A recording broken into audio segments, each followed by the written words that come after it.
First of all, yes, I want to dedicate this to my first grandchild, little May. She was born 2 weeks ago today. And she came home from the hospital yesterday, so we're all pretty excited about her. And I just thought, you know, here's my extension out into the future and another level of the future. So y'all know about that. Okay, so introductions. My name is Bruce Hagan. I'm one of the co-founders of this CCL action team called Business Climate Leaders. We've been working at this for around 2 years, and our focus is to work with businesses of all sizes at the national and the state and the chapter level. I've been in CCL for about 5 years. I'm a professional program manager. I've been working clean tech for about that maybe 20 or 30 years. So that's me. Steve? I'm Steve Hams. Also been with CCL about 4 years. I worked in Silicon Valley in the business world for about 30 years before I retired 5 or 6, 7 years ago maybe, and spend almost all my time now with CCL and particularly focused on business climate leaders. This action team, when we started it a couple of years ago, really appealed to me because I believe that the business world is going to be crucial in terms of driving effective climate solutions and particularly a price on carbon. Hi, I'm Harold Hedelman. Thanks so much for joining us. My background has been in nonprofit, as a nonprofit executive fundraiser and also a program developer. And when I left that world to work with Citizens Climate Lobby, it was because I realized there was nothing that I could do that would be better for the environment than getting engaged in this way. I'm really pleased that we are able to talk not just about business leaders, but about community leaders in general. And that's what we're going to help you with today. And our coach, Steve Levin. Yeah, I already introduced myself, so I think what we're going to do is engage you today as a potential leader or member of a Grasstops Outreach team. So think of yourselves as, yes, I might. In fact, it doesn't even cost $10,000 to join this team. You might get a tickly feeling inside of you. A warm feeling. You might start running the numbers of your schedule and say, you know, I've got a little bit more leadership to give. Maybe I can be part of a team that contacts community leaders and brings them to the cause. And if you want to be a generous gentleman or woman who will too, that's fine too. We'd love to have you with us. Okay, so our goal, grassroots outreach team in every district, hopefully in every chapter. As we mentioned, this is going to be super critical, and the reason is the Grasstops has got the lever. The Grasstops person is already a community leader. They can make a difference with their member of Congress more than, unfortunately it's true, more than an average citizen. So we consider you, in today's presentation, we hope you're here because you're thinking of yourself as being a potential member of a grassroots outreach team or possibly a leader of such a team. Oops, sorry there. Go back one first. Yep. And hopefully during what we present with you today and to you today, you'll be able to understand what that is going to be like for you and envision yourselves in this role. So let's get a sense of who you are, and I'd like you to identify yourself with a show of hands very quickly along a couple of dimensions. So the first is, if you've been involved with CCL, with the organization, you've been actively involved for 2 years or more, or less than 2 years. Let's get a show of hands. So who's been involved for 2 years or more? Okay, and how about less than 2 years? Oh, about half of you. How many of you are less than 1 year? Almost all of you. How many of you, this is your first or second time encountering CCL? Okay, so most of you have been around for some part of the year. Okay, next question. How many of you, if you would say, I feel comfortable and am prepared to approach community leaders, whether it be in business, nonprofit, government. Yes, I see myself doing that, versus I'm not yet comfortable, but I'd like to be. Okay, so I'm already comfortable, I'm not yet comfortable. If you're in the I'm not comfortable and I never want to be, then probably there's another workshop for you. Okay, so I'm already comfortable, at least moderately comfortable. I would be willing right now to go out and approach leaders and ask them to join us. Raise your hands. Many of you, how about I'm not yet comfortable, but I'm going to get there today. Okay, so many of you are already comfortable, some will get more comfortable. I think by the end of the session, it's guaranteed you will be more comfortable. One more question. This is a 2-hour workshop, and we did that because we expected to do 2 things. One is give you valuable information about what has been done, can be done, what you could do. And the other is to actually engage you in workshop mode to think about how would I begin? Who would I work with? Who would I approach? What would I say? So there's the education piece, tell me about it. And then there's, let's use this as a workshop to actually begin to get the wheels moving and imagining how I would begin. So there's education and workshop. Show of hands which you're more interested in, because we're going to tilt it. How many of you are mostly interested in education? Well, let's say you can vote for one or the other or both. So how many of you are heavily interested in education? Tell me about this. I want to know about it. How many of you are interested in the workshop? Help me begin. That's quite a few. And how many of you want both? All right, excellent. So I think, gentlemen, we stay with the plan. Yeah, great. We have the original plan we wanted to. Okay, so here's what we're going to do. Let's go to the next slide. On the workshop agenda, we're going to spend a few minutes talking to you about what is this Grasstops Outreach, reaching community leaders. Then, go ahead and show it all. That's fine. We're going to orient you to our method, and we're going to give you 3 exercises to begin to think your way into being a Grasstops Outreach leader or member. We're going to ask you to identify who do you want to work with on your dream team. We're going to ask you to think about which leaders in your community might you approach. And then the all-crucial question of what will you ask them to do? So that by the end of these 2 hours, you'll not only know our proven methodology, templates, and tools that we can offer from business climate leaders to support you, but you'll also have a sense of how you can begin tomorrow, if not this afternoon. At the end, we'll have plenty of time for Q&A. Meanwhile, we're going to be circulating. In fact, I wonder if I can ask you to take charge of circulating these 2 clipboards so that we get your email and so forth, so that we can reach out to you later and say, what do you think, and give you more information and so forth. So if you can keep those going, that'd be great. All right, next slide. Harold. Can we see the whole slide, please? So, we want to get grassroots people, Grasstops leaders. Thank you for correcting me, Steve. We want the Grasstops to talk to our elected officials. We want to do that. We want them to do that with us. We've talked about why it's important, but the real question might be in your mind: why haven't these leaders already done this? Yale, the Climate Communications Program at Yale did a study in 2016, and they asked that question to a bunch of people, not just community leaders, but all kinds of people. And what they found out that the main reason people didn't, even though they cared about climate change, 78% of those people who cared about climate change and global warming said that they hadn't talked to their elected officials because nobody asked them to. So that creates a huge opportunity for you to make that ask. Those people that want to do that, and will do it if you ask them, are out there. Next slide. So, put it all up there. So the main reason that we are focused on community leaders or Grasstops leaders is because they provide leverage to what we do.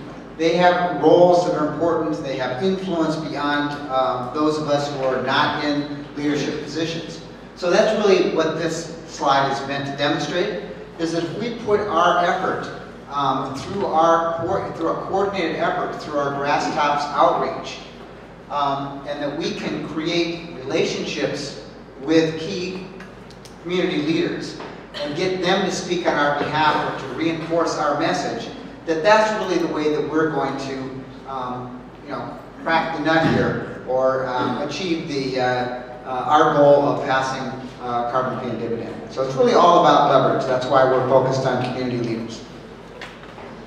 You know, before we go on, I just want to check something because I'm not sure it's clear. What do we mean by community leaders? So let me get from you all. Give me 5 examples of various kinds of community leaders who you think we're talking about. Just shout it out. What's one example? A what? City council. A city council member. Exactly. What else? County supervisor. A county supervisor. And? Business owner. A business owner in your community. And? Mayor. What? The mayor. And the mayor. Absolutely. With their city council. And? Religious leader. A religious leader of a congregation of some kind. And? NGO head. An NGO head. And a nonprofit. And? Principal. A what? A principal of the school. Education. The principal of the school. Education. They're everywhere. They're the leaders of the community. They're the ones that you turn to in all of the pursuits that are not environmental, that are not necessarily political. So think about that as the universe of people whom we're looking to bring in. Thanks. So generally they fall into those categories you just mentioned, the elected officials, government officials, NGOs, business, and religious institutions. So we have a number of examples of Grasstops Outreach already that has been effective and that we've been involved with business climate leaders. First of all, I just might mention that with our organization, Business Climate Leaders, we have 2 major areas of focus. One is on large national companies, and then the other, which really which I think is the most, well, both of them are focused on reaching Grasstops leaders, and the other is working with local chapters to reach their community leaders. So we do both of those strategic. We have both of those strategic emphases. Here's some examples of Grasstops Outreach that have already been successful. The first one in Florida with Jay Butera, I think we're all very familiar with that. He did a fabulous job of bringing together all the community leaders from all those constituencies you mentioned to engage with and to encourage members of Congress to take action on climate and ultimately start and build the Climate Solutions Caucus. In Idaho, we have a Grasstops Outreach team there with in a couple of different chapters, and they have pulled together, again, a variety of Grasstops leaders, a particular emphasis on businesses, local businesses, small and medium size, and then we provided them introduction to representatives from a large corporation there. Hewlett Packard has a big facility there. So they've been able to bring those Grasstops leaders together to put, to ask a specific member of Congress to join the Climate Solutions Caucus. And then here in Silicon Valley, we've worked with major high-tech companies to come together to talk about collective advocacy for climate legislation. And in fact, in October, we had a meeting of 13 of the major high-tech companies in Silicon Valley. All the ones you would think of: Apple, Google, Tesla, both Hewlett Packards, Cisco, Oracle, kind of the who's who of tech companies came together, and they were talking specifically about what they would be willing to advocate collectively around climate legislation. And we're continuing to work with them. We're planning our second meeting for March, so that's another example of the kind of Grasstops or community leaders outreach that we focus on, that we can help all of you get involved with. I think it's important to point out there, and you'll hear this again later, is if you're working locally to try to get into some big influencers and they happen to have a major installation, a factory, a hospital, a manufacturing plant locally, we can bring in support from the top of the organization down to the local people, and then they can get involved in meetings with members of Congress, signing letters and that sort of thing. So we're trying to wrap this whole network around particular key members of Congress with this approach.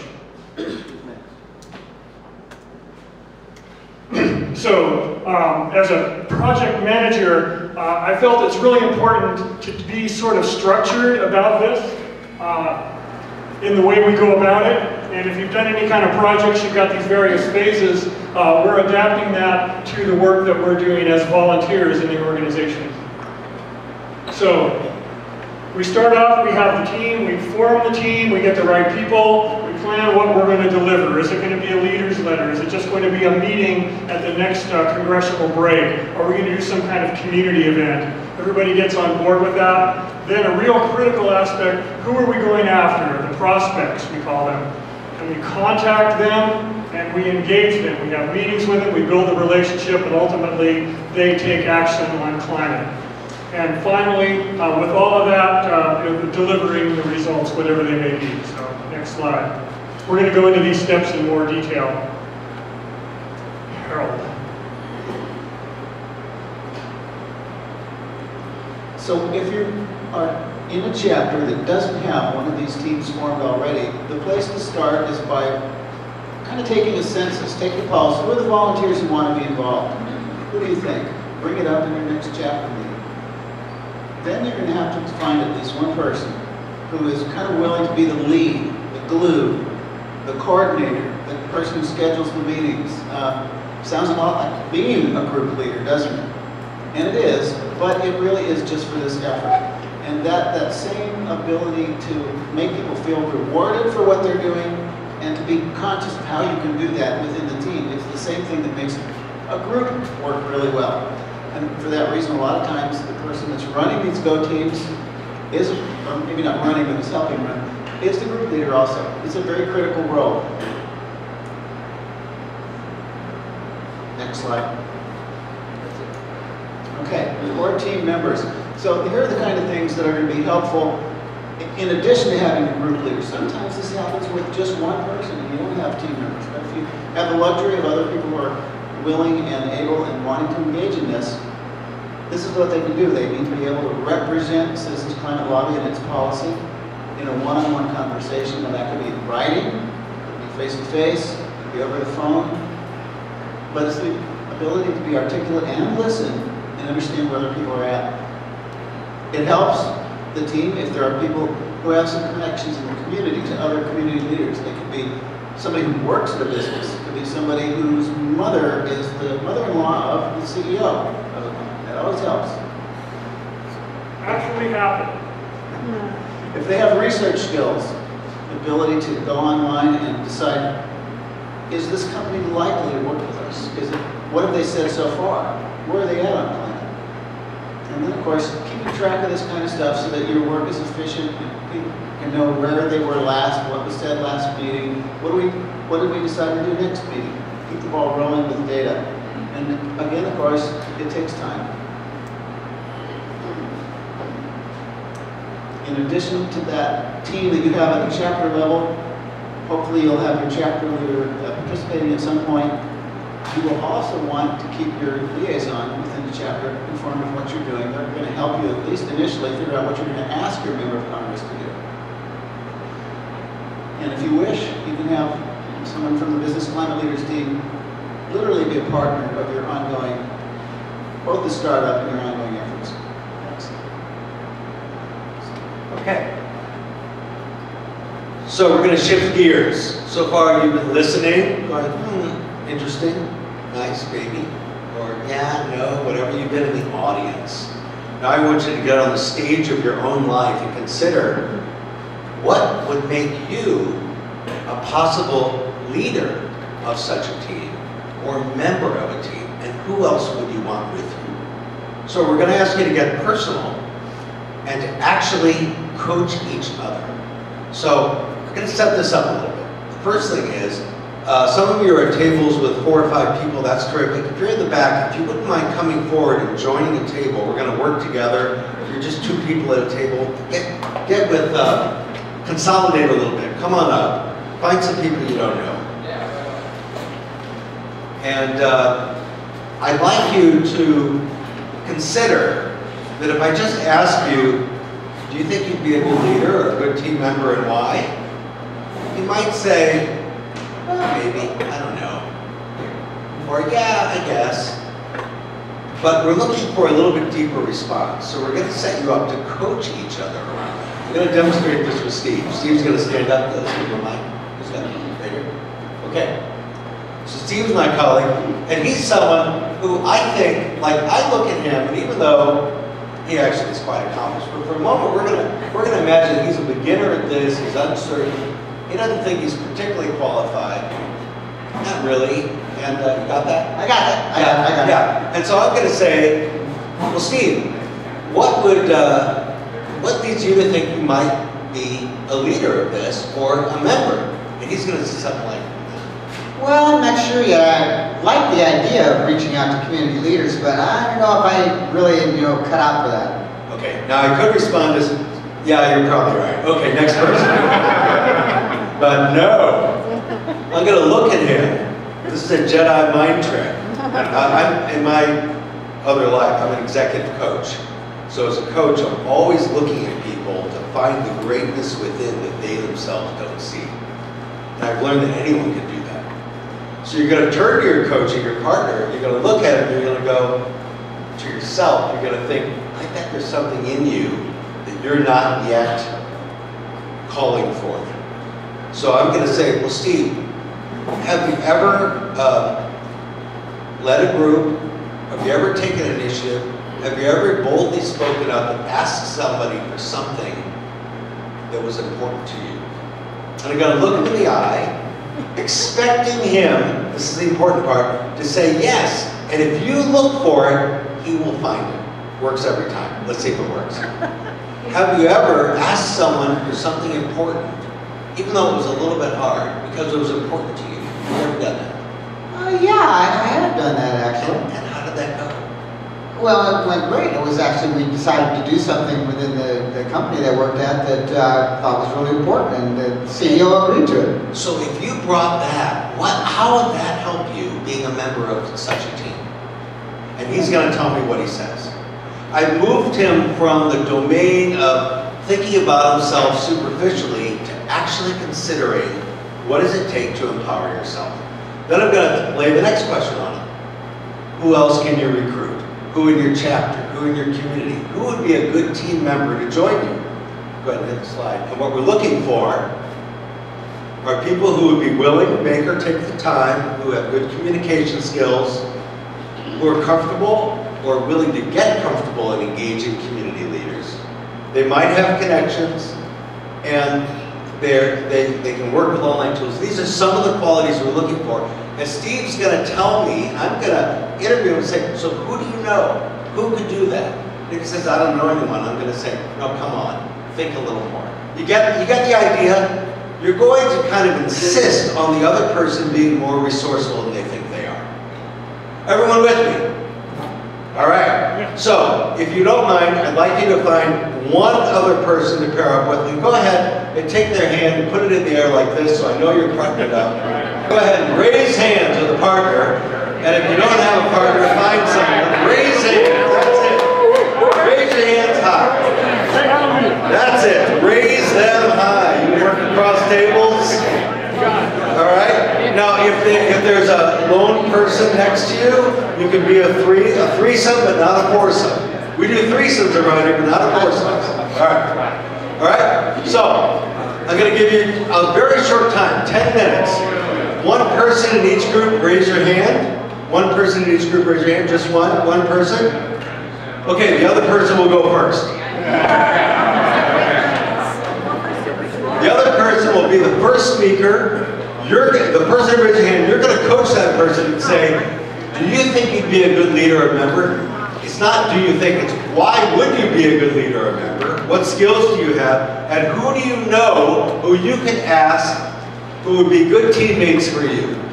And you're asking them to be resourceful and surface those people in their circle who you'd like to have join you in your chapter, in your community, probably in your chapter, but it could be elsewhere. Okay? I'll give you the time, I'll give you the halfway mark. You got 10 minutes, 5 minutes each. Ready? Begin. I have a question about what you heard from your partner. So, maybe you did it this way, maybe you didn't. Regardless, what qualities did you hear? What qualities did you hear your partner say, or that you said, that you think is important for someone on this team to have? I mean, what does it take to be part of a Grasstops Outreach team? What are some of the qualities? Give me one. An active listener. Being an active listener. That's part of the CCL way, is to really listen and work with what people say. What else? This guy's got real tenacity. Tenacity. Tenacity. We have, I have to say that my colleagues in business climate leaders are tenacity specialists. Harold in particular, he's like, I didn't hear that no. That's a not yet. What else besides tenacity? Yes. My partner is a very warm person. And warm. Very warm. And puts you at ease. Wonderful. Being warm, putting you at ease. What else? Articulate. Someone who is articulate, can speak their voice. Yes? Trish, gumption and no just isn't in the cards.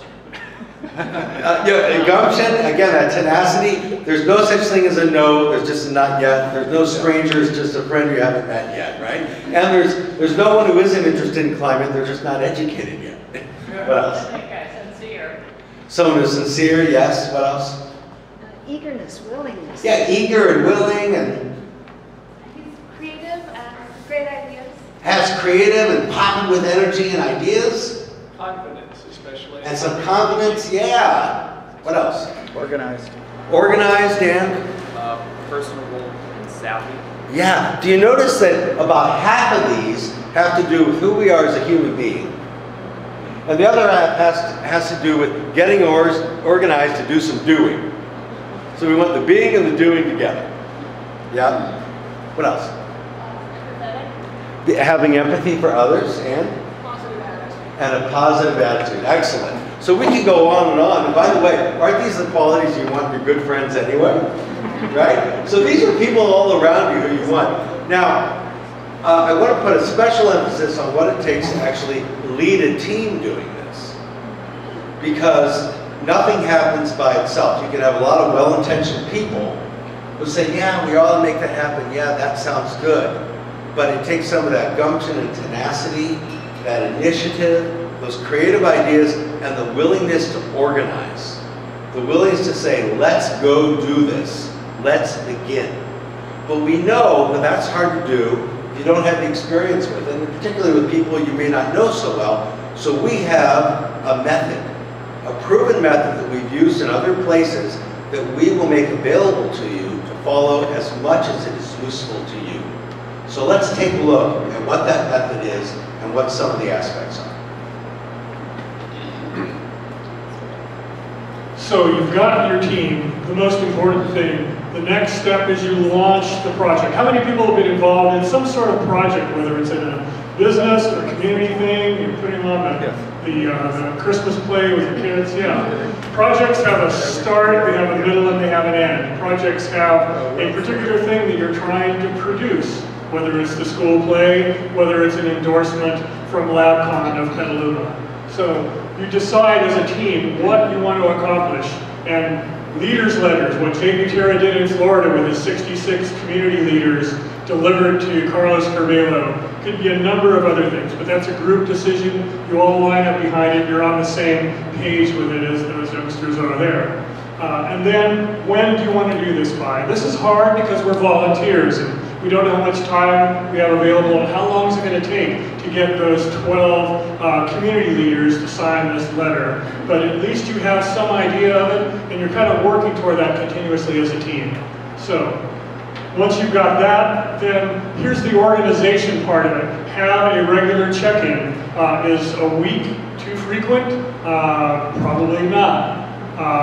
Whatever it is that you're getting back together on a regular basis, people know that they have a chance to check in. I know a lot of project management is when they get reminded there's a meeting tomorrow and they see what they signed up to do 2 weeks ago as they do it the night before. That's fine. Again, we've got busy lives, but the point is that we're keeping track of these things. Assigning tasks to the team members. Research is very important. I was talking to my carpool mate this morning on the way out from Sonoma County, and she said, well, I'm not really an outgoing kind of person, but I like to do research. And there's a lot of research involved in this, as you'll hear more about later. Writing the letter that you want to send to your member of Congress, signed by these community leaders. outreach messages, and there's a system of support for this. You might think, wow, it's overwhelming. This is what we can do to help make these resources available to you and guide you through using them. And then we start working on the prospect list. So next slide. So here's a little acronym you can remember. ICE, remember the movie Chasing Ice? That's what we're going to be doing. 3 phases of Grasstops Outreach. And first of all, you identify your prospects. You create a list. You don't have 5 lists in 6 places. You have 1 list in 1 place. Everybody has access. They know how to get to it. They know how to use it. So it's like, oh, who was I going to be talking to? Boom. Oh yeah, I'm going to talk to Roy Woods, who's the Sustainability Director for Lagunitas Brewery in Petaluma. Yeah, and so anyway, the prospect list, here is the list. Now, why would you think this would be a Grasstops list? Because they're different kinds of grasses. Yeah, you were brilliant. Sometimes we get carried away with our lack of PowerPoint skills. Case in point. So you have this long list, and we can help you with this list. We can give you out of a national database the top 100, 200, 300 employers in your district, or in your several districts if you're banding together with others, or in your state, and that might be a bit overwhelming. Okay, fine. Well, you don't need to remember all of the people that you know. You can go through that list and go, no, no, no, no. You prioritize these. So next, so you can see we prioritize these, and we put them all together, and we're going to take these other ones, just kind of shove them to the bottom of the list so they don't get in our way. And now, whenever we look at that sheet, whenever we look at our prospect list, it has our top 15 or 20 or whatever it is companies. And what happens next is we contact them. So that's the C in ICE, contact. You think, well, gosh, it gets its own letter in the 3-letter acronym. Well, as we who have worked on this know, this might take the most amount of time, maybe not effort, but duration. I can tell you stories. When I finally got in touch with SunPower, it wasn't because of my 14 different emails and phone calls. It was because the brother-in-law of the regional coordinator in Utah worked for SunPower, and he went and called the person who was the boss of the person I was trying to reach. Sometimes that's the way it works, right? Like Mark said earlier, you never know who's going to show up. But that contact phase is getting the first meeting. And once you've got the first meeting, then you build some love here. You make the relationship with them. You discuss what you have in common. You find out what their interests are. All the things that you do with who else in your CCL work? Members of Congress, representatives, yes. So there's a lot of this that you're going to be really familiar with and really good at already. Build that relationship. Now, it might be that if somebody is my haircutter Lynette, I'm not going to spend a whole lot of time on her. But if it's the CEO of Lagunitas Brewing, who has a major national visibility, then they might be worth the effort of continuing to follow up with them and ultimately getting them in front of my member of Congress. So that's what the E in ICE is all about, engaging your member of Congress. Okay? Okay, so we have the list I mentioned. This is an effort that I've been working on stuff like this for decades in Google Sheets or Excel or whatever, and it's going to include all the prospects that you want to contact, and you're going to take all the ones you're not interested in, you kind of hide them or whatever.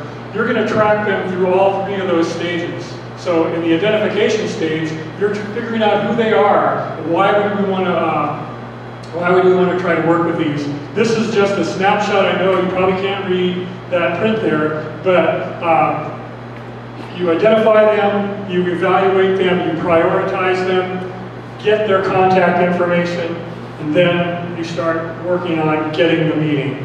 And all this is organized just to make it easier for you, easier on your eye, easier on your mind as a tool to get to that engagement stage. Next. Okay, Harold. I just want to add one thought here. One thing I realized when I joined my colleagues here is that reaching out to community leaders is not a matter of having a single conversation. Oh, I know someone, I'll have that conversation and that will do it. It's a campaign. It's an organized, systematic, persistent effort. And to some degree, it's a numbers game, right? You got to call a lot of people. You got to, what is it? You got to kiss a lot of frogs, I guess. You got to call a lot of people and keep calling in order to get that call back. So think of yourself as mounting a campaign through which you will, over time, you'll be planting a lot of seeds, you'll be watering them, you'll see which ones sprout, and those are the ones that eventually you harvest.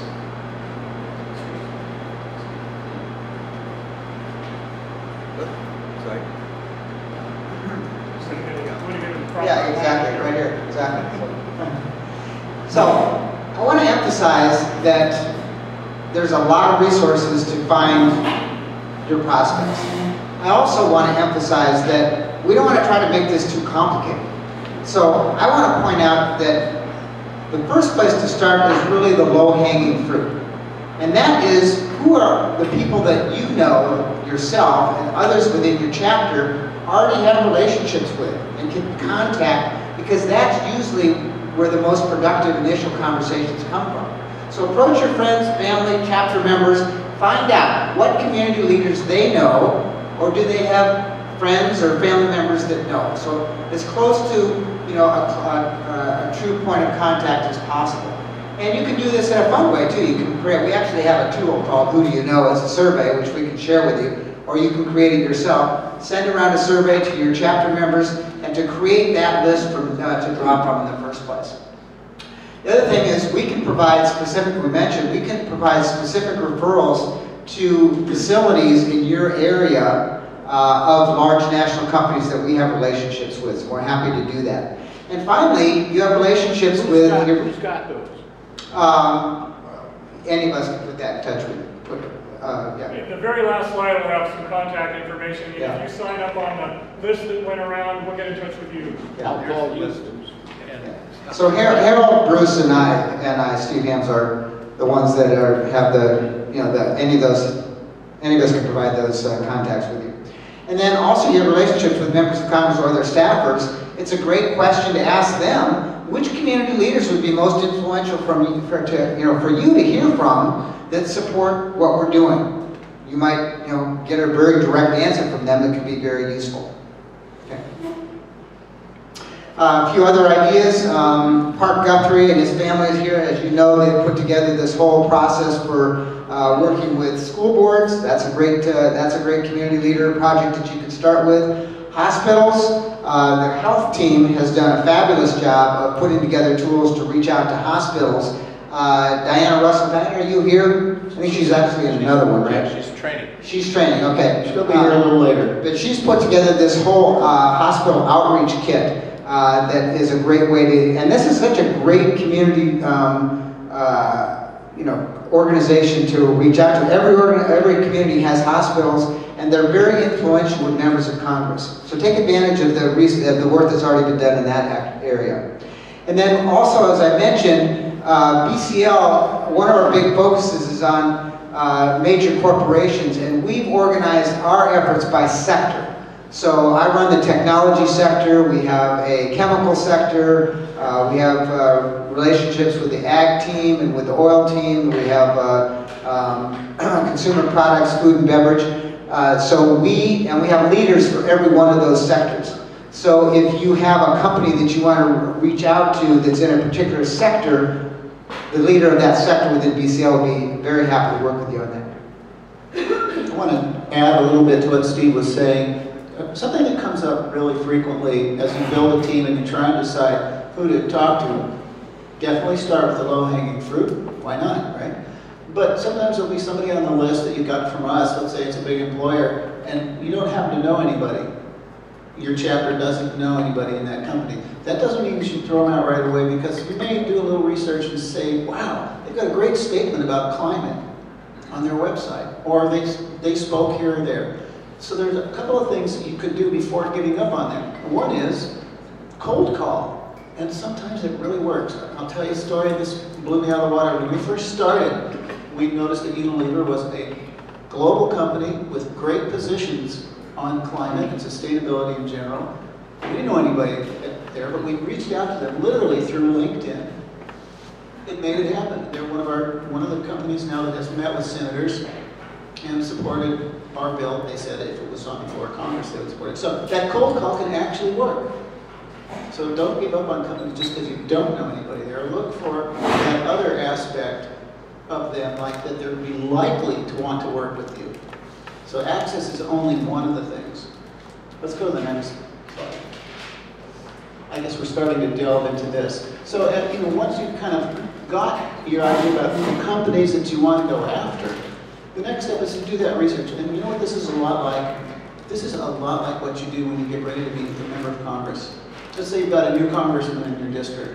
Nobody really knows much about him. This is the first thing you're going to do. What kind of issues have they taken stands on, maybe in their previous life? Where did they work? What did they do there? What other kinds are they on boards? Do they work with nonprofits locally? There's all kinds of things you can figure out, whether they're a member of Congress or a community leader, and you want to do that. Then, when you're ready, and you kind of know a little bit about it, by the way, some of these other places, you can look on their Twitter feed. Maybe you can find what are the things they're liking or forwarding. It'll tell you a lot about them. You can set up a Google alert to follow that person's name or that company. So there's really a lot of things you can find out from the luxury of your own desk at home.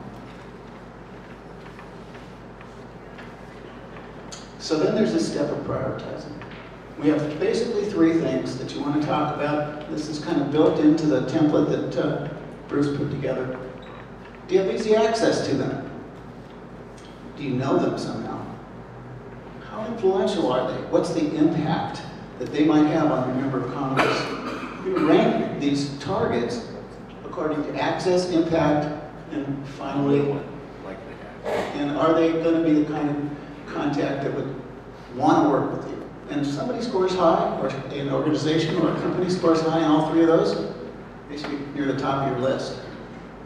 Yeah, Harold, there was access, likely to act, and impact. Those are the three. And ALI, I think Muhammad Ali, I am the greatest. Yeah? Great. But I'm not. So getting that first meeting, I think Steve talked about this initially, and he referred to being persistent beyond all reasonable expectation. It really can take a long time. And just the other day, we got a sheet, basically an Excel sheet from the executive director of the National Ski Areas Association, which is an organization that represents ski areas around the country. Guess what they care about? Snow vanishing, right? So they're highly motivated to want to work with us. But they are also getting asked by lots of other organizations to work with them. So they put a sheet together. In fact, this weekend they're running a conference back east for ski areas, and one of the breakout sessions that they're holding is, how do you choose what nonprofit to work with? And it was 4 pages of other organizations. So when you reach out to somebody, you have to realize they're getting asked by a lot of people to engage. So when you first start, you just got to be patient, you got to be persistent, you got to be polite. And eventually, if you do those things, and sometimes in those repeat requests for meetings, add some information. Say, hey, we just got $1 million grant from MacArthur. Or, wow, the Climate Solutions Caucus. You know about them? We just added 4 new members. Add something, each add some value. Pretty soon, you'll get a response. Maybe not every time, but you'll get a reward for being persistent. We can provide you, and we have some letter templates and things like that. If you're going to reach out to them by email, we have some kinds of things. We've done some outreach by snail mail that has worked. But some of the other things you're going to want to do is, who's the best person to be the point person for this particular community leader that you're reaching out to? Somebody on your team is going to be that first point of contact. And if things aren't working, maybe you need to ask why and try again a different way. Next slide. Okay. So lots of possibilities, tools, methods. But what about you and your community? So let's turn back to ourselves and consider in your own community if you were to reach out to community leaders, all these types of people, the religious leaders and the mayors and the city council and the librarian and the educators and so forth, who would be some likely prospects that would go on your prospect list? And what I'd like you to do is, with a partner, with your coach, identify 3 Grasstops leaders in your community whom you would like to approach, even if you're not quite sure what you would say or how you would say it. But this would be a good candidate. Here's someone who I think maybe I could get some access to. They might be willing to act, and if they did, it would have an impact. Access, likely to act, and impact. Now, to coach each other on this, you want to ask some good questions to help your partner think a little more resourcefully. So you might say to your partner, like if I were coaching Steve, I'd say, well, Steve, who do you already know? Who else do you know? Really have them think about it. Who really values their civic reputation? In the public sector, are there any local government officials or employees of government that care about how they're seen? In the private sector, are there any business owners who want a good reputation?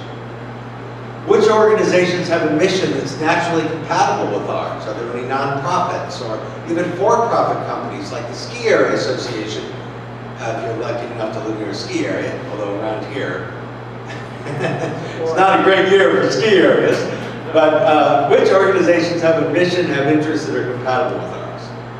And then think about, how can I initiate contact with them? How do I get them to respond? And if I do contact them, what can I appreciate about them? So these are your trigger questions. Take a moment now, turn back to your partner, and then, by the way, if you want to work with someone, if someone else from your chapter is here and you want to kind of mix it around and talk with them and say, who in our chapter could we approach? Feel free to do that. But spend a few minutes now coaching each other and identifying 3 community leaders whom you might want to approach. And as a coach, your job is to help them make the case for them. Why would you want to approach them?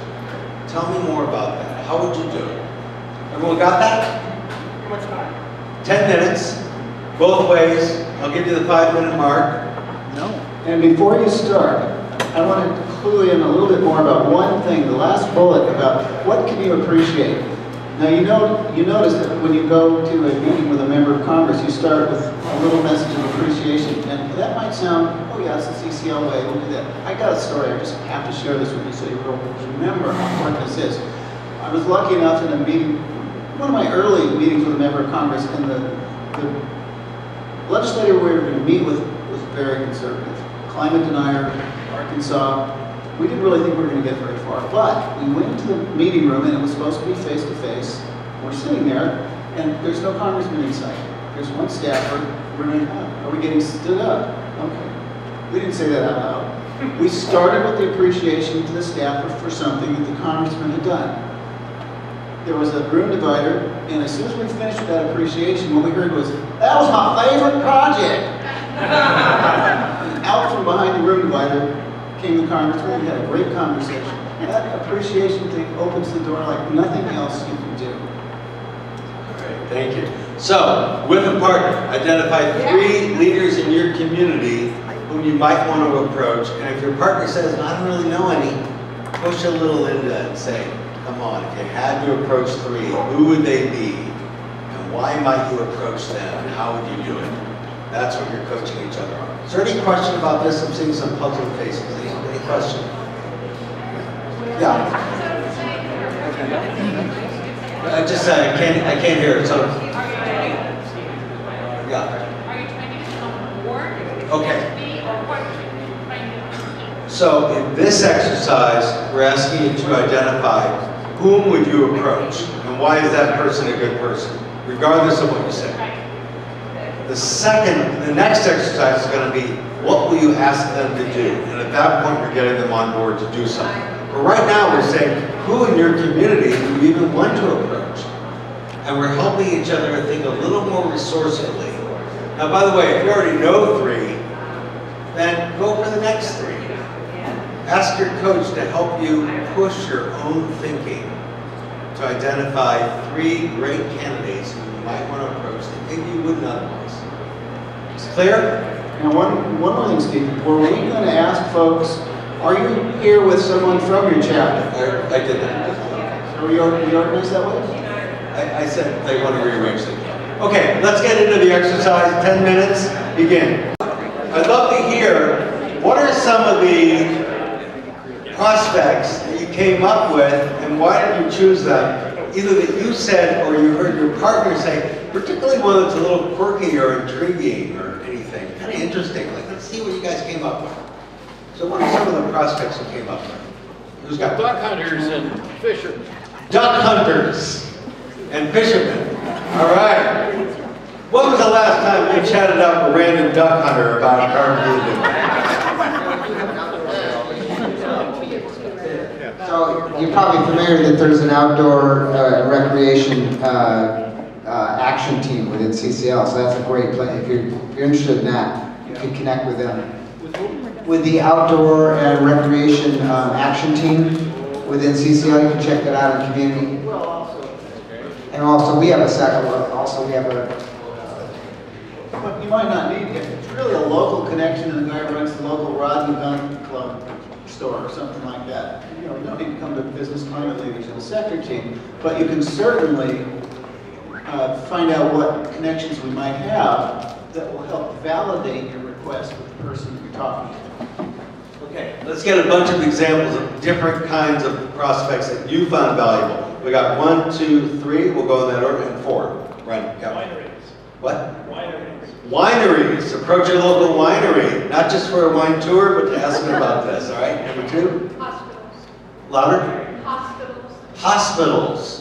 Yes, hospitals have a vested interest in climate change, health. They might be sympathetic. Who else? Water districts. A water district. Great idea. Yeah. Over here. Oh, temples. Jewish temples. A Jewish temple, synagogue, a church leader. Yep.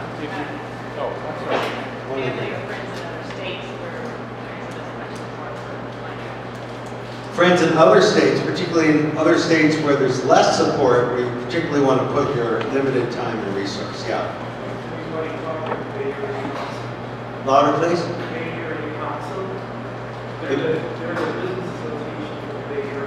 Any business association, the Bay Area Council, the Silicon Valley Leadership Group, any council like that, any Chamber of Commerce, yes.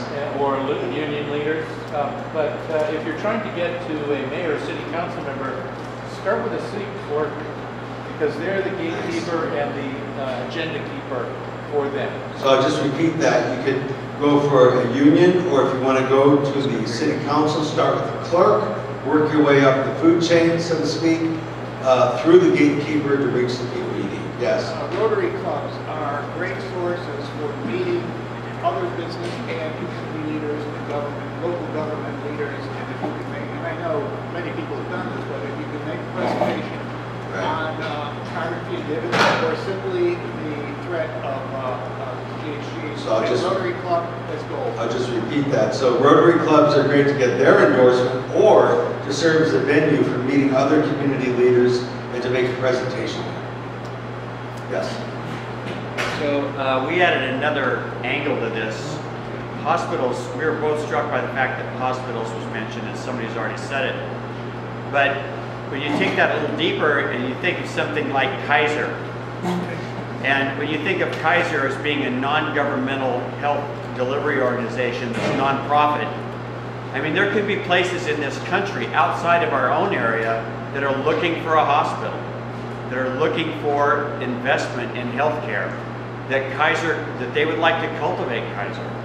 And if Kaiser were on board, and one of their, and Kaiser's public persona was that they would support, you know, carbon fee and dividend or political action that would encompass this, then suddenly you've got political leverage on places of the country that would not, I mean, here are a lot of our congressmen are already on board. But if you're going to apply pressure, if you can put pressure into some place where, in the Midwest or the East Coast, where you've got a real political battle on your hands, then it seems to me that an organization like Kaiser, not necessarily Kaiser, is suddenly really in focus. So let me just follow up. We got lots of time. Absolutely right about that last comment about hospitals, and it raises a larger question: is if you have an in to a large company like that, hospital chain, you mentioned Kaiser, it can really be important, and here's a case study of that. We reached out early on to Dignity Health, which is headquartered in San Francisco. So they're Catholic roots and very much concerned about climate change. We read an article about them and we did a cold call. Actually, it was a cold email. It took a while, but we finally got engaged with them. And what happened as a result, to make a long story short, is that they were willing to meet with members of Congress and our chapter leaders. And they did that, not in San Francisco. They actually did it, I think it was with a congresswoman in Arizona, maybe a congressman in Arizona. In any case, they were willing to do this kind of stuff with us wherever they have a hospital, which is in California, Arizona, and Nevada is about 30, 40 places. So that's a big leverage you get from one outreach campaign. Yeah, you're right on. Okay, great. Let's move on then to the next slide. And I think it's Harold. What do you do once you figure out who has? Oh, sorry. Follow up on one point. I mentioned there are Jewish temples as well. CCL already has, in addition to action teams like yours, there are religious specific action teams. There's a Catholic action team, a Buddhist action team, Jewish action team, and you can find these on the CCL community pages. And so if you're looking to reach out to faith leaders in a particular faith, that's yeah. Just to repeat and broaden that point, some of you may not know if you register with CCL Community, which is a login, and you hit action teams, you can see all kinds of teams that focus on different segments of the population, including these religious action teams. A quick story, I joined the Jewish action team because I'm Jewish, I belong to a local synagogue, and then I discovered that the Reformed Jewish movement has a social action branch. I contacted them. It turns out they're doing work at the state level, and we're now rallying people to support a California bill to get us to 100% renewable energy by 2050, SB 100. So there's all kinds of connections you can make. And what I love is you're all beginning to think, or maybe you've long since begun to think, who do I know, or who can I get to know to engage? Right? You identify, you contact, and now you're engaging. So let's take the next step and consider, what do you do once you engage them? And Harold's going to take us through. Great. Well, actually, hopefully you'll have done some careful planning, just like we talked about planning your appreciation for meeting with a member of Congress. You'll want to have an appreciation for this particular organization or individual that's a community leader. And that's a really important thing to know what you're going to do ahead of time on that one. You've got the date, you show up. I mean, here's the critical thing about this meeting, because you don't get a second chance to make a first impression. It's a good song. I don't know what the lyric sounds like in terms of the tune, but the words are great. So you've got to make that first impression work. And one way to do that is make sure that in your mind, you're prepared to have a good time in this meeting. Here you are talking to a community leader. It's probably somebody that you know already this person is respected in the community, has a position that makes his time or her time valuable. So you're kind of, wow, I'm doing this. I'm here, I'm prepared, I know how to appreciate this guy. I'm going to enjoy this meeting, and I'm going to just stay in that frame of mind so that he enjoys the meeting too, or she enjoys the meeting also. It's super important. But then you're going to talk about where are they. You're going to do some good listening, ask questions that help you find out where that individual is in a personal way on climate change and solutions to climate change problems. At a certain point, you're going to have to make an ask. Otherwise, the person you're talking to is going to say, so why did we have this meeting? You don't want that to happen. Right? So you're going to ask them something. I want to describe one of the more common asks that grassroots action teams engage in. Community Leaders Letter usually has two parts. Well, three, once it's signed by community leaders. But the first part is we have a number of conditions in our community that are of concern to us as community leaders. So it starts out kind of like a community resolution, a city council resolution or something like that, you might not say whereas this and whereas that. You might not do that. But what you might say is, we care about climate change because it's raising the costs from infrastructure that we have to build in order to withstand sea level rise, or it's causing our farmers to not have enough water, or whatever it is. Every region has a list of those. And those can be shared. I mean, like in Northern California, for the most part, you guys can share a lot of things that you have in common in terms of those. So we have some templates and chapters of done resolutions. Those kinds of things can be shared. So you've got to have that as part of your community leaders letter. And the next part is, what are you going to ask your businesses and your community leaders to ask the member of Congress to do? The idea is that this letter gets signed by community leaders and delivered to the member of Congress. So what are you going to ask these businesses to ask their member of Congress to do? I'll give you the example in Idaho. We've been using it as a case study a little bit today. In Idaho, the first ask was meet with us in person. Have an in-person meeting. We want to talk to you about climate change and our concerns and how it affects our businesses, what we're doing about it, and what we want you to do. Secondly, they asked a member of Congress to join the Solutions Congress. And third, they asked them to support carbon pricing. Now that can be different. You can change the ask based on what you know about the member of Congress, or based on what you know about the leaders in your community and what you think you can successfully get them to sign. But that's what a leader's letter is. It's an effective way to get a meeting with community leaders and you together. An alternative to that is get a bunch of community leaders in a room, maybe with an audience, maybe without, to talk about climate change, just to discuss what it means. You can invite the member of Congress, but here you're kind of building a network.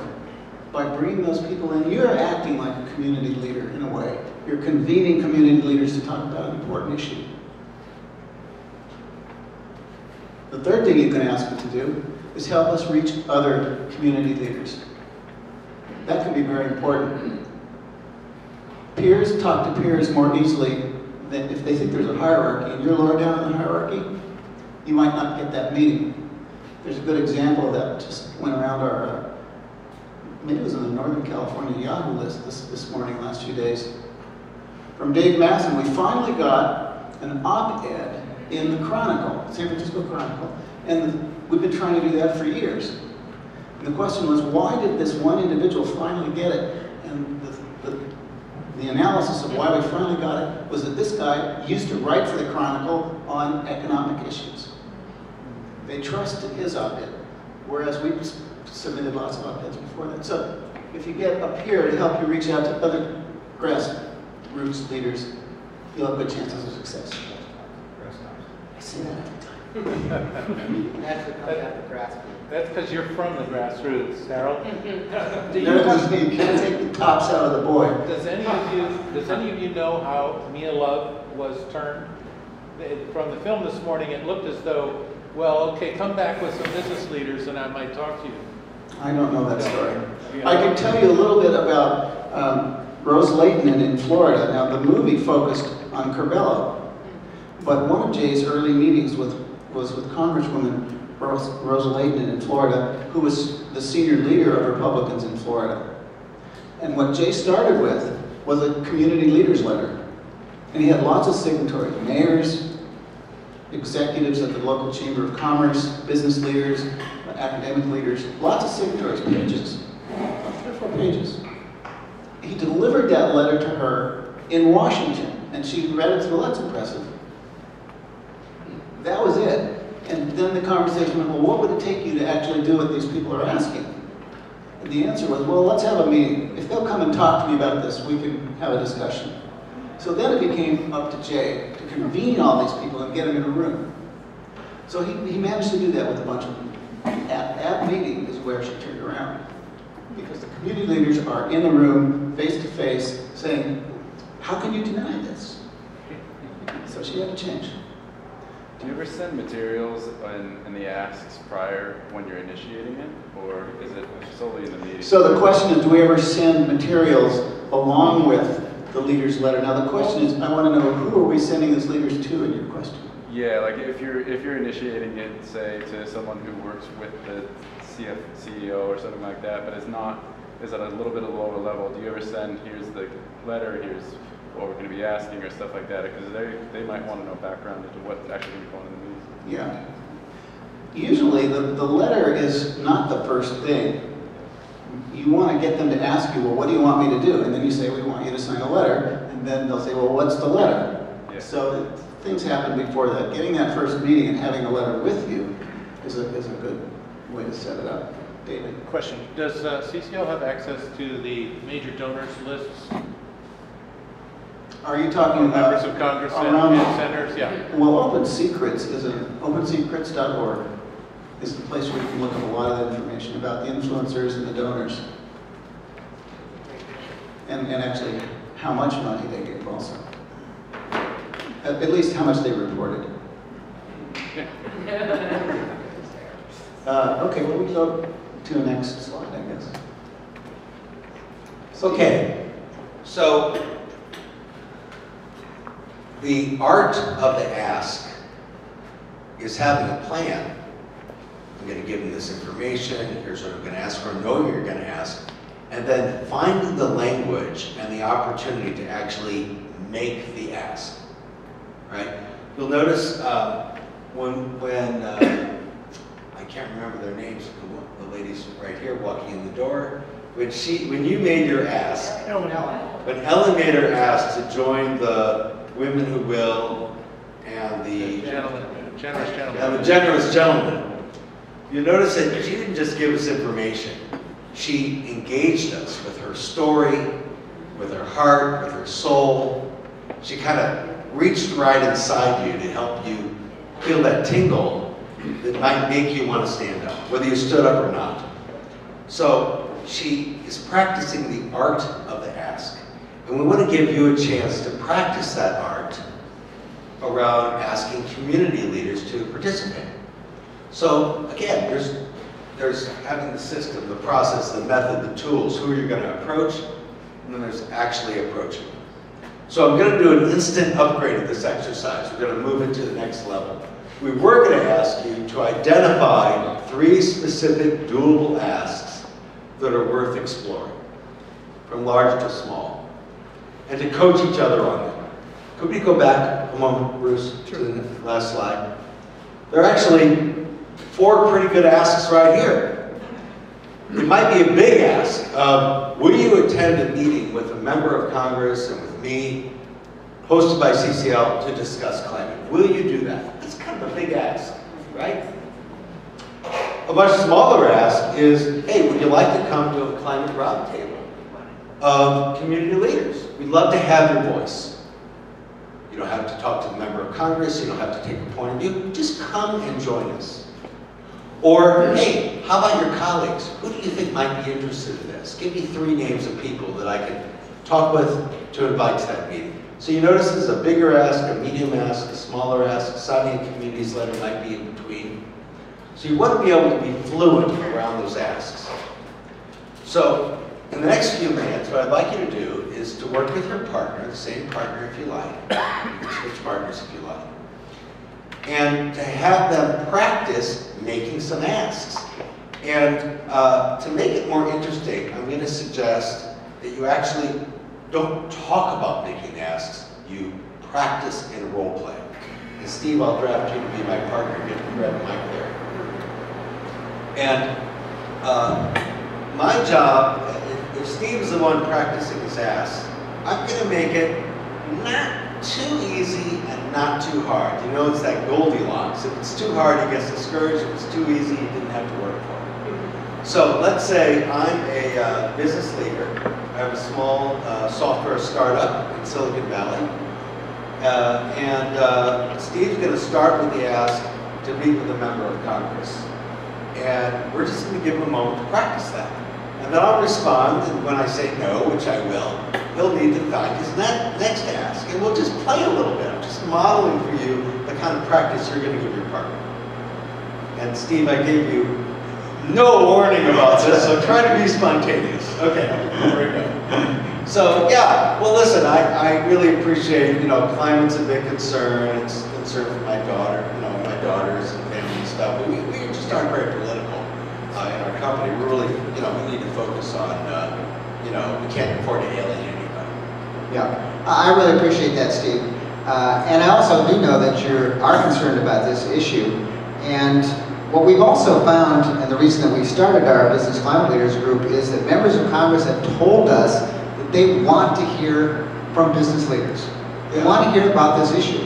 And we have meetings regularly with members of Congress, and we have business leaders attend those, and you don't need to advocate for a certain policy. They just like to, just meet with them. Yeah, just meet with them. Tell them what your concerns are in this area, what you are doing within your company to run a sustainable business. That can be effective in and of itself. Would you be willing? We have a meeting coming up next month. Would you be willing to do that? Time out. It's very hard to say no to this guy, isn't it? It's really good. But I'm really good at saying no. So now, by the way, if you want to do role play, you can stop and you can give feedback and say, I love it when you said you don't have to do this, and I love this, and you can do this. So I can actually tell them what I would prefer to hear. That would be useful for our learning, right? You pause, you talk about it, but then go back into the role play.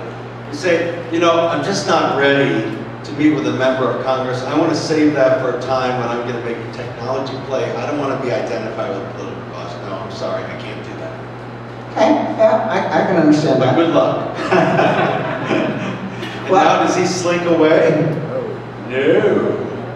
Well, there's other ways that you could get engaged with this, and we always are looking for ways that we can work with companies that fit within your priorities and where you are. So one of the things that we find with companies is that they have a lot of employees that are interested in this issue, and this issue is really important to them. And they'd like to see from their business leaders that they are taking this issue seriously. So one of the things that we could do is we could actually come in and make a presentation to your employees, or if you have an employee group that's involved with community activities and so forth, we could come in and make a presentation to your employees, tell them about what we're doing, and help them to become advocates for it if they want to do it. Well, I don't want them to become advocates to get distracted. We got to tape out. I mean, we're just going all out on this. But I like the idea of an education, maybe like a brown bag. But I don't want to push them to recruit. Just get the conversation going. Let's see if they have interest. Okay, sold. All right, give them a hand.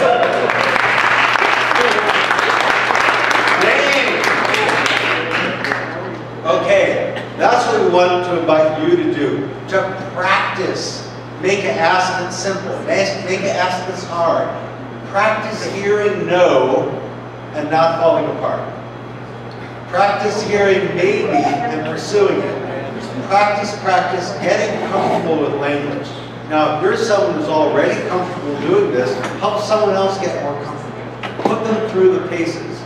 You want to be supportive and a little bit reticent to help make them work for it. Everyone clear? I want to add something that's I spent 2 years at my company, Enphase Energy, asking them to support fee and dividend right off the get-go, and the answer was always no, for a variety of good reasons. And if I had known then what I know now, we could have gone back and maybe even started something that would build the relationship.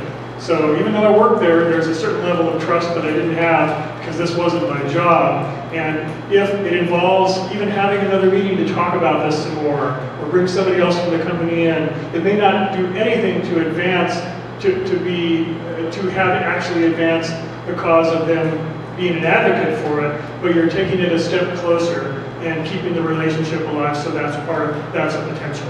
And that's an important thing to remember. If you feel like, gosh, I didn't get the endorsement, I failed, no, you haven't. It's just the first step. I just want to add, first base first. You want a home run, you got to start at first base. So ask some good questions.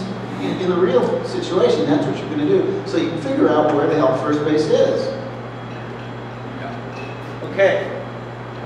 So, as a further little enhancement, I realized before we start, if Steve's coaching me, he can say, how do you want it, light, medium, or easy, medium, or hard? I'll say, make it hard, and then he can really dial it up. So, make this a useful practice for you. Practice what is not yet in your comfort zone that you want to stretch into. Why not? We'll do this for about 15 minutes, actually about just 10 minutes, to go both ways a little bit, and then we'll have time to come back for a little Q&A, and maybe we'll help you resolve some of your more difficult questions that come up. Okay? So turn to your partner. Please do not discuss, jump into the role play. That's where the value is. Ready? Begin. Question. When you do a role play like this, the interesting question is, there's always one very simple question, and that is, what worked especially well in your practicing the asks? What did you notice that your partner did or you did? It's like, yeah, remember to do that next time. In our role play session, I voiced my concerns about what being and instead of just sort of laying it down, instead of let's do that, like a lady asked me about my concerns instead, and said, well, what are you concerned about with this? What are your other concerns? Right. And so she asked questions rather than giving back the answers. Great. So it's a little counterintuitive. Ask people what their concerns are. How would that be for you? Might you have some concern? What is that? Explore their concerns. Join them in their concerns to get to the other side. Great. What else? Not taking note for the last answer, have a backup position so that if they do refuse your first request, then what's your secondary ask? Great. Have a secondary ask. If they say no to the first one, consider that's just the first step in a long game. A long game of getting the yes. Yeah. Appreciation and praise. Appreciation and praise. Beginning with it, maybe then you can make an ask, and you might say, well, do you have something to offer? Do you have an idea, something you'd like to propose, something you'd like to initiate? See them as the actor. Yeah. What else? Tying it into their best interest. Tie it into their best interest, always pointing out why they might be interested in it and having them talk themselves into it. I just want to say, tying into the appreciation and praise, I think language that makes whoever it is not feel vulnerable or at risk. The first time I used this, I said, we'd like to meet you, out in the open, because it was a school board member. I think out in the open is kind of, you're exposed, right? Out in the open, but if you turn that language into something like, we'd like to, I can't think of a phrase, but support you in a public forum where the community can express their support for what you've done or something like that. Just no vulnerable, don't make them feel vulnerable. Make them feel safe. Yeah. Yeah. So instead of we want to get you out in the open, it's like we want to give you a chance for your voice to be heard. Yeah. Reiterate your knowledge of your member of Congress or Grasstops leader. This is what I remember you've said this in the past, and just refer back to. Refer to their. Yeah. Let them know you've done your research. Yeah. I remember when you said this last year, or I know you took a stand. You wrote an article about this, and I was really struck by how you said that. Yeah, great. So, following up on my partner's comment, I'd like to ask your advice on something.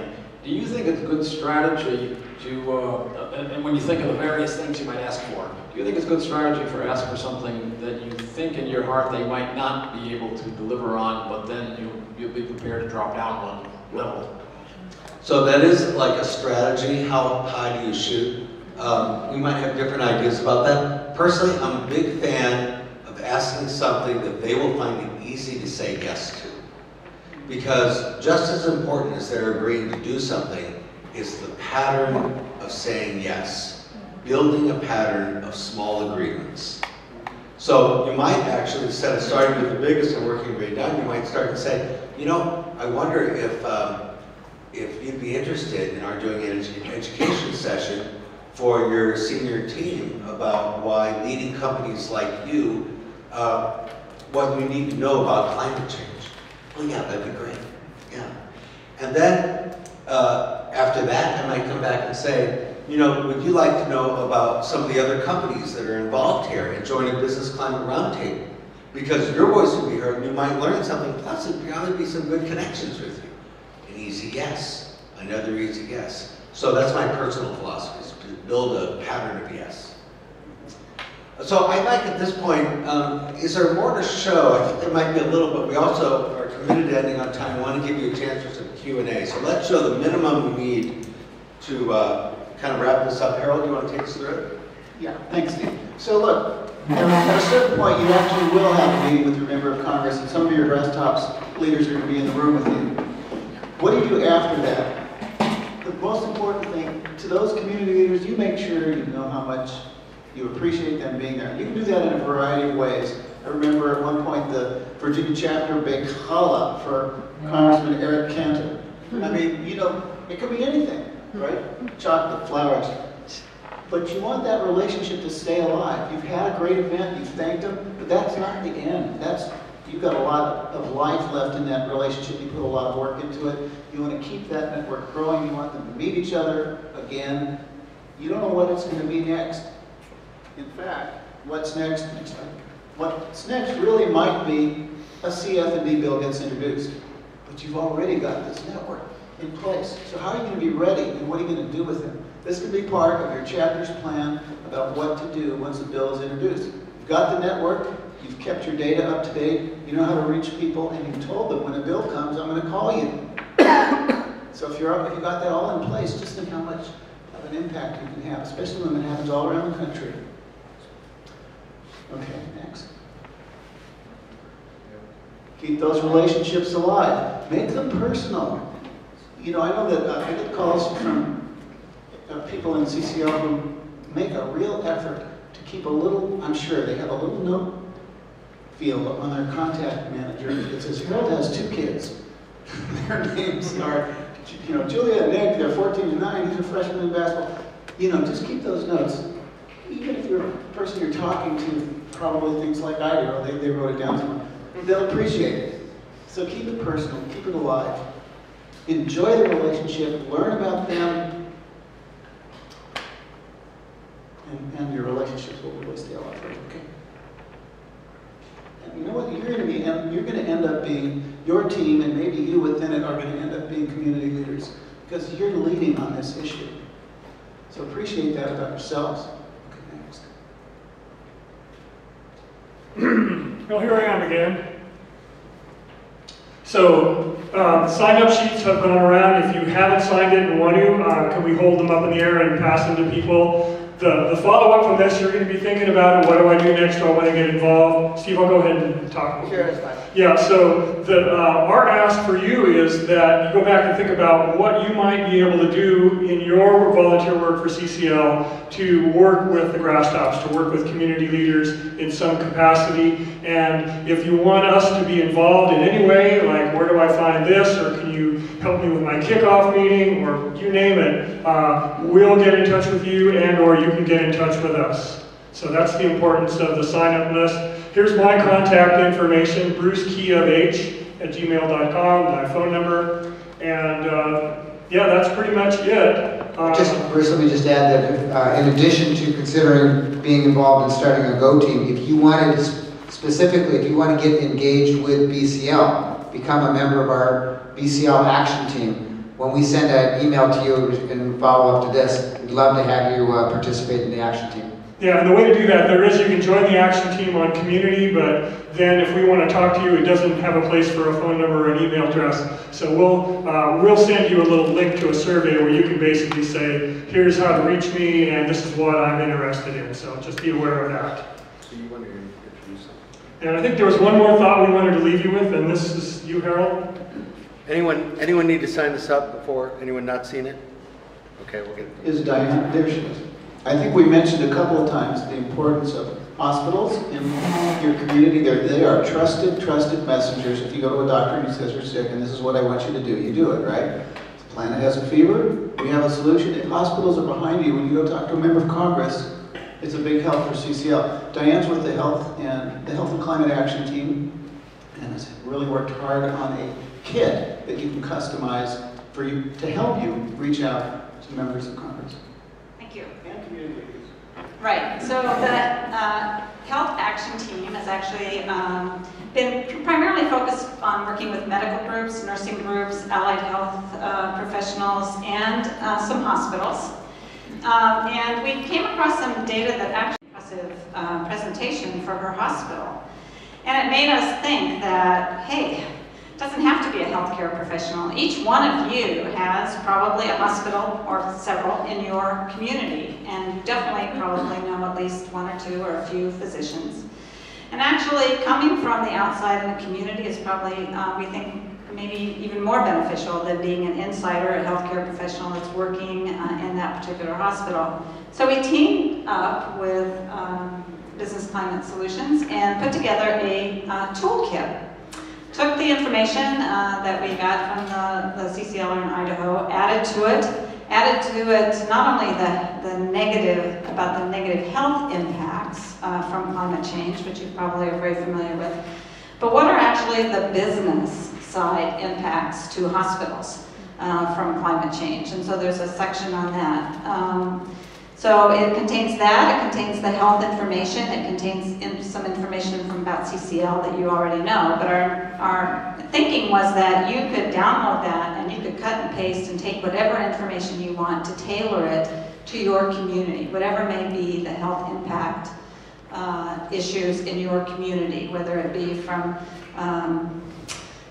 insects, heat, fires, air pollution, whatever, and also to try to give you some information about what might be the business impact to that hospital so you can approach them. So it's not just from a health impact, but really a business impact for them to really start getting involved. And now that healthcare has kind of been settled, we think, is a time when you can start getting the attention of hospitals. Prior to this, they pretty much were focused on the ACA and what was going to happen there, but now they're starting to, I think, relax a little bit, so it's a good time to approach them. So we have posted the toolkit. It's on the Healthcare Action Team site on Community, and it's, I don't know if you have to be a member, but it's pretty easy to join the group, and then you get to see the blogs and the information that we're sharing. And we do have a monthly call that you'd be happy to participate in. But you can scroll down to the bottom,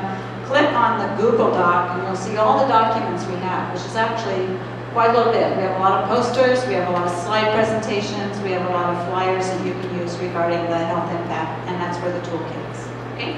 Cool. Thank you. And resources are listed. Thank you. We'll actually, by email, send you a link to the Healthcare Action Team, Health and Climate Action Team. We'll send you a link to the Business Climate Leaders Action Team and the link to these slides. So I think now we can go to Q&A, right? We have time. We just got a few minutes. What questions, thoughts, comments, reactions do you have before we end in 5 minutes? Yes? So what company is in, say, Silicon Valley? I know you got their tech group now. Who's supporting the CFD at this point, where you've gotten some endorsements from some companies in Silicon Valley, specifically related to the work you're doing? The group that I talked to you about that we've convened, the 13, we actually have 15, right, like 17 companies that have agreed to meet again. All of the major ones. They have not agreed to support carbon fee and dividend, but they are almost, they're all very supportive of, they're typically supportive of carbon pricing in general. What we're talking with them about is what they'd be willing to say publicly. One of the companies that met, I'm not going to say publicly because we haven't announced it yet, but one of the companies did say that they would actually support carbon fee and dividend. So we're still at the point of getting them to publicly support putting a price on carbon, and exactly the form that that takes, we're still working on. We're going to be working with them to determine what that will look like. Yeah, great question. Yeah. I wanted to give you guys some feedback. I thought of all the exercises we did, and the last one was most helpful. The ask, because by the time we'd gotten there, John and I learned enough about each other's particular situations and where we wanted to bring influence within the community that we could really zero in on the specifics of the problems that each of us had in advancing our goals, and could calibrate, probe for the concerns and calibrate the asks accordingly. And in your follow-up to that whole session, you actually echoed many of those maneuver strategies, thought processes. So I think you guys did really well. Thanks.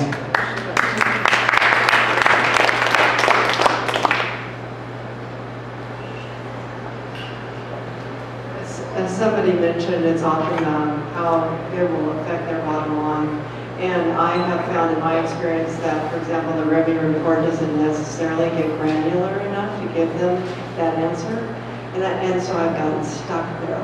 So I'm not sure, any advice from you guys on how to move forward and really being able to tell a business, this is where it's going to, it could positively benefit you or negatively benefit you. I could comment to that. So the question was when they say, well, how is it going to affect our bottom line in our particular business, and Remy doesn't have enough detail to give that indication. What do we say, Andy? So speaking as somebody who worked in the corporate world for a long time, the way you affect your bottom line isn't necessarily by showing up the sums and the figures. It's by appealing to their brand. Now, what is your brand about? Everybody has a brand. I mean, because this is capitalism, we use brand instead of, maybe virtuous identity. But their brand has to do with their virtuous identity. And the virtuous identity appeals two ways. First of all, employees are motivated to work for a company that they believe has a virtuous identity brand. So appealing to them to appeal to their employees by giving them climate and saying, we're concerned about this is an issue, and we're willing to do something about it. That's motivating in terms of brand loyalty to their own employees. And then the other side of the sphere is, of course, their public identity. And a public identity, everybody again has a brand. When you go into the wine country, all the wineries love to talk about how organic they are.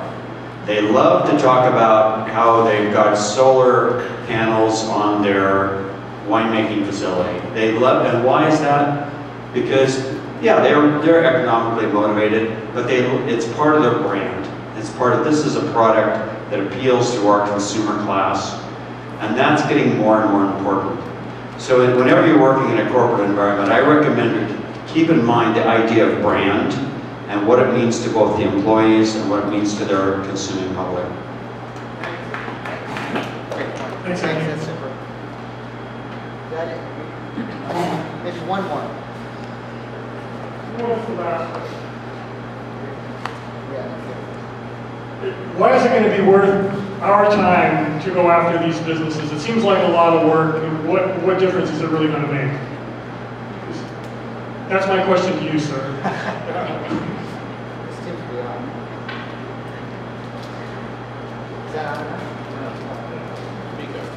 Does anybody feel like when it's like, wow, this is overwhelming, this is a lot of work, I'm not sure I can handle this? Because that's the way I have felt. Not today, but at times. Well, I'm going to skip ahead. If no one, do you have an answer to that? Why? Yeah, because the question is, why it's worth it to us, or why it's worth it to the business or the community leader? My investment as a CCO, climate activist, volunteer, seems like a lot of work.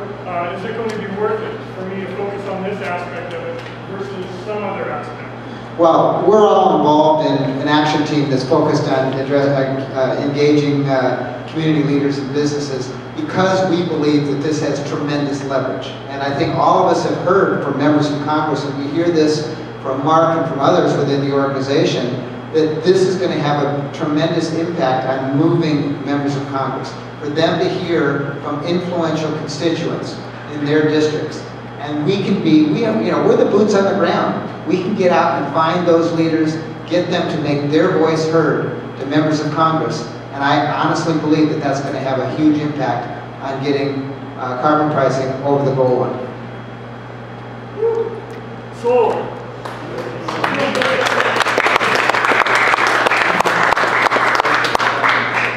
So, before we say goodbye, you very much for your attention. Imagine it's 2021. Okay? Just imagine. You guys have gone off. You've built grassroots outreach teams. Grasstops. We've got them going. They succeeded wonderfully in 2020. We were able to pass carbon fee and dividend because 600 Grasstops outreach teams made it happen using community leaders and using the help of big companies who have resources in their communities. That's what we can create together. It's not just one chapter at a time. Once we have these kind of Grasstops outreach teams in every community working together and synchronized by the national objectives of CCL, we can really pull off some amazing stuff. And you know what you're doing when you do this in your community? You're creating a different kind of bipartisanship between the business community and the real grassroots. It's the kind of bipartisan coalition that we haven't had. What we've had before has been bipartisanship at the top. What we're building is a different kind of bipartisanship, and you are doing it. Thank you.